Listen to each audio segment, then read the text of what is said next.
Hi, welcome to Emmaus Heartburn as we open the pages of the Bible and allow Jesus to explain to us the things concerning himself in all the scriptures. This is going to be an eventful reading week, a tale of two books which cannot be more different from each other. With the book of Judges, you see history repeating itself with cycles of sin, slavery, supplication, and then salvation. It appears that the Israelites do not learn from the lessons of history. Each cycle just went deeper into the throes of depravity. However, it is interesting to note that traditionally the book of Judges is paired together with the book of Ruth. What a stark contrast. Instead of a cycle, the history of Ruth goes in a straight line pointing to the birth of a significant person. Judges started with the death of Joshua, while Ruth ends with the birth of David. Despite the gory details of Judges and through the glorious drama of Ruth, God providentially works out his purpose in preserving the lineage of the one true king who will eventually rule for all time. The key to reading Judges and Ruth is not to read the narrative in hindsight, but to experience the plot as it unravels and to feel the frustration of the drama before it finally trickles to a glimmer of hope and restoration. Although Judges should be rated R for its contents, it is a realistic account of how radical is the state of human depravity when everyone did what was right in his own eyes. With the death of Joshua, there is no single national leader to unite the nations. 4 times the refrain, in those days there was no king in Israel. It echoes the cry of the nation. We need someone who can truly rule over us. What an irony that the Moabites who oppressed Israel for 18 years gave rise to a Moabite woman named Ruth, who would end up being the great-grandmother of King David. What a drama! Here are some thoughts to help you to connect the dots. Although Israel was now living in the land of Canaan, it was more of a case of Canaan living in Israel. What an irony. That which Israel was supposed to drive out is now driving them. Note that with each cycle of sin, slavery, supplication, and salvation, it did not happen on the same level. It was cycles that keep spiraling downwards. With each deliverance, Israel relapsed into accommodation and idolatry and repeated the cycle, degenerating further each time. The book of Judges is a consequential record for not heeding the following warnings. For example, in Numbers chapter 33, verse 55, is stated, "But if you do not drive out the inhabitants of the land from before you, then those of them whom you let remain shall be as barbs in your eyes and thorns in your sides, and they shall trouble you in the land where you dwell." Another warning in Deuteronomy 30, verse 17 to 18.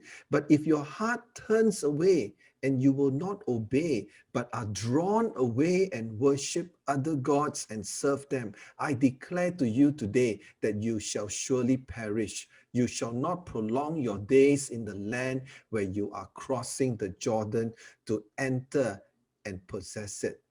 Consequential record. The book of Ruth, on the other hand, is a covenantal record which demonstrates God's faithfulness in fulfilling his promises. In Genesis chapter 22, verse 18, God promised to Abraham, "And in your seed, all the nations of the earth shall be blessed because you have obeyed my voice." Genesis 49 verse 10, the prophecy that says, "The scepter shall not depart from Judah, nor the ruler's staff from between his feet."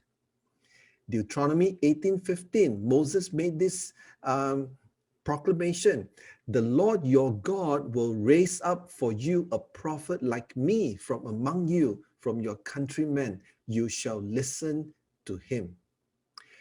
When Yahweh introduces himself as the God of Abraham, Isaac, and Jacob, it is a firm confirmation of the covenant God made with Israel and their special place as his treasured possession. If we are faithless, he remains faithful, for he cannot deny himself.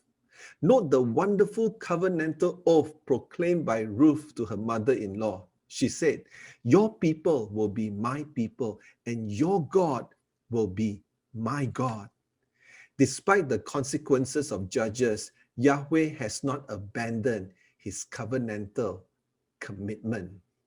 Here's an activity idea for you to consider. Tim Keller has a helpful matrix to help identify common forms of idolatry, whether if it is power, approval, comfort, or control. The matrix is stated in the block below. Take a look at it. Take this matrix and perhaps talk through with your spouse, friend, family, or even use it for personal reflection. Which area of idolatry would you be prone towards?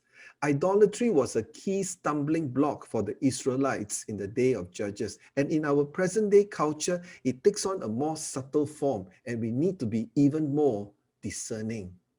This is the dilemma of all humanity. Witnessing the glory of our Creator and experiencing his benevolence, yet trusting in the idols of our hearts instead of him. To the extent that the judges saved God's people, we see the saving work of God in and through Jesus Christ. He is our Savior who defeated sin and death and freed us from the powers of this fallen world. Just as the book of Judges proved the need for God's king, so we too are defenseless and unruly apart from Christ's rule over us individually and as the people of God. As the Westminster Shorter Catechism teaches us, Christ executed the office of a king in subduing us to himself, in ruling and defending us, and in restraining and conquering all of his and our enemies.